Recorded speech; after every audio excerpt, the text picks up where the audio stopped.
Car का खर्चा। तो गाइज ये सिविल विविल का एकदम दिमाग में मत लाइए, ये भूल ही जाइए। अभी अभी आप सपोज कीजिए माइनस में खड़े हैं और आप बात कर रहे हैं सिविल स्कोर हो गया +1।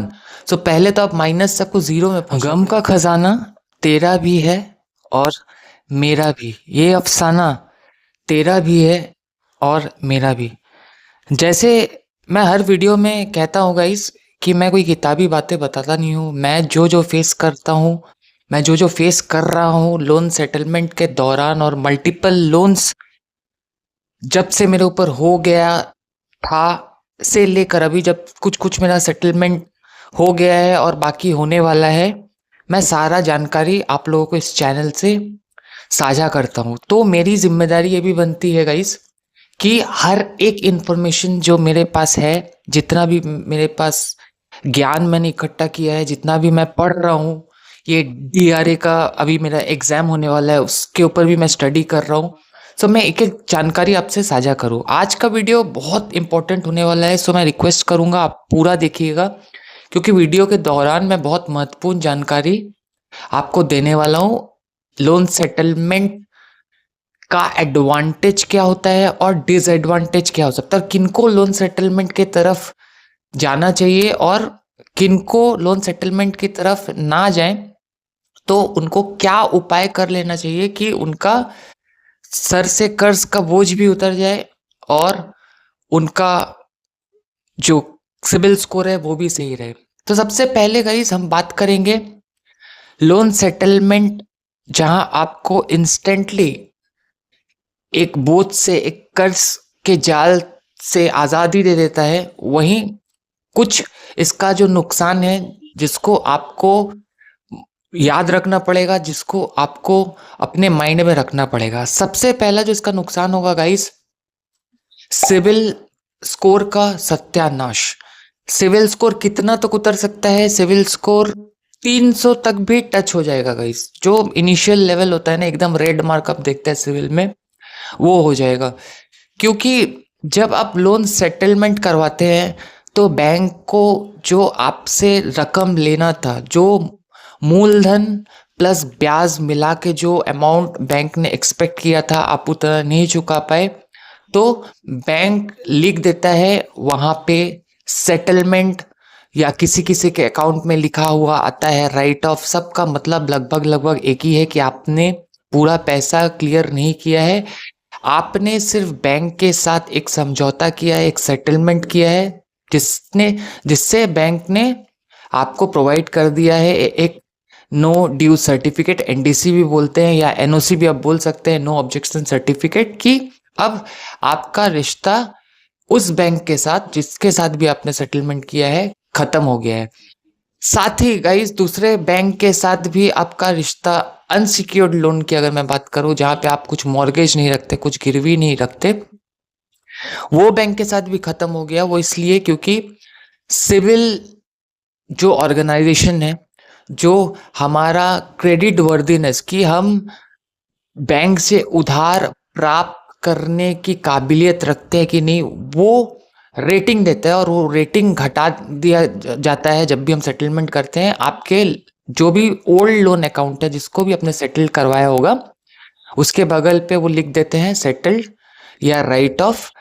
और जब भी आप नया लोन लेने जाएंगे गाइस, जब भी आप नए लोन के लिए अप्लाई करेंगे, तो आपका जब भी सिविल स्कोर चेक किया जाएगा, आपका अकाउंट हिस्ट्री उठा के देखा जाएगा, तो हिस्ट्री पे वो क्लियरली शो करेगा कि आपने किसी लाइफ के दौरान, किसी फेज ऑफ लाइफ के दौरान, आपका आर्थिक परिस्थिति खराब होने के कारण हो सकता है या बिजनेस लॉस के कारण हो सकता है, आपने किया था सेटलमेंट।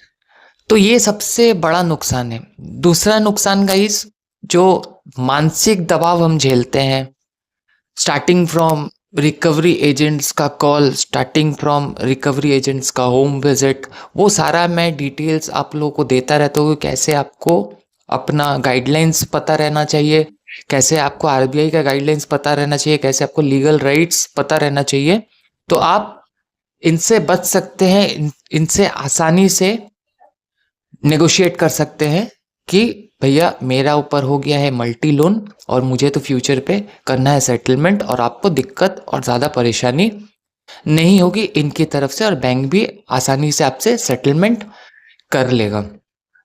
लेकिन गाइस इस चीज को भी झुटलाया नहीं जा सकता कि हर कोई एक जैसा नहीं होता, हर कोई मानसिक दबाव नहीं झेल सकता। मैं इस चैनल से उनको ही स्ट्रॉन्ग करने की कोशिश करता हूँ, उनको ही पावर देने की कोशिश करता हूँ। गाइस मैं किसी भी विलफुल डिफॉल्टर को सपोर्ट नहीं करता। मेरी लड़ाई सिर्फ मेरे उन भाइयों को बचाने के लिए है जो जाने अनजाने कर्ज के जाल तले डूब गए हैं, या एक लोन को चुकाने के लिए दूसरा लोन उन्होंने लिया है और अभी वो फंस गए। अभी उनको समझ में नहीं आ रहा है कि कैसे इस जाल से निकले।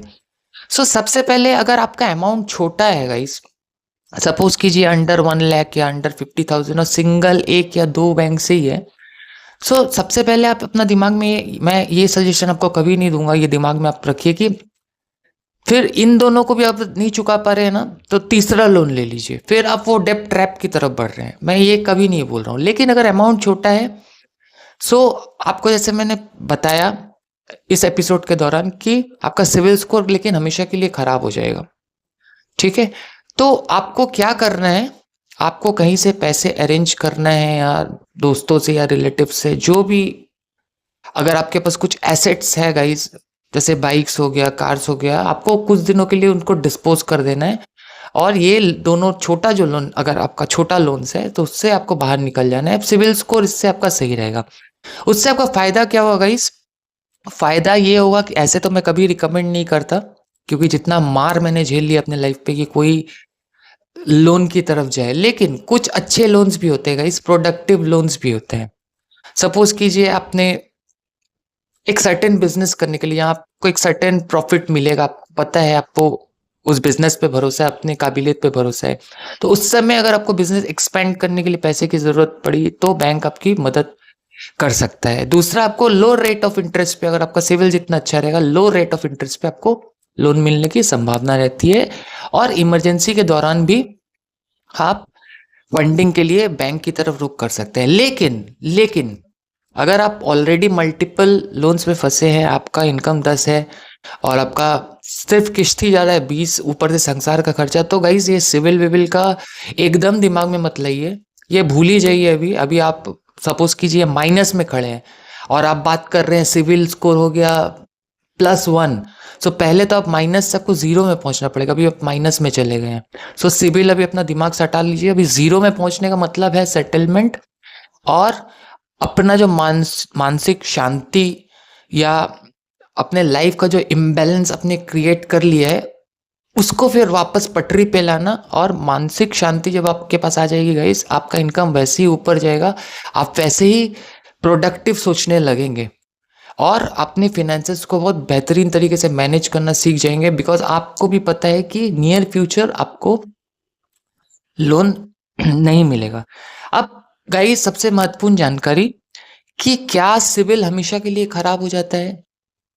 तो ऐसा नहीं है गाइस, 7 इयर्स तक रिपोर्टेड रहता है सिविल में। ये आपने जो सेटलमेंट किया है ऑन एन एवरेज 6 से 7 साल तक, उसके बाद आप अगर एफडी अगेंस्ट क्रेडिट कार्ड एक ले लेंगे, सपोज कीजिए आपने 5,000 का एक क्रेडिट कार्ड लिया है और 5,000 का फिक्स डिपॉजिट आपने किसी बैंक में करवाया हुआ है, तो उस क्रेडिट कार्ड को आपको अच्छे से यूटिलाइज करना है। अच्छे से यूटिलाइज करना है मतलब उसका टाइमली पेमेंट करना है और 100% यूटिलाइजेशन नहीं होनी चाहिए। इसका मतलब 5,000 रुपये अगर लिमिट दिया गया और 5,000 ही आप पूरा इस्तेमाल करते हैं क्रेडिट कार्ड में, तो ये आपका क्रेडिट हंगरनेस दिखाता है, that you are credit hungry, कि आपको जितना पैसा दिया था आप पूरा यूज कर लेते हैं या उड़ा देते हैं।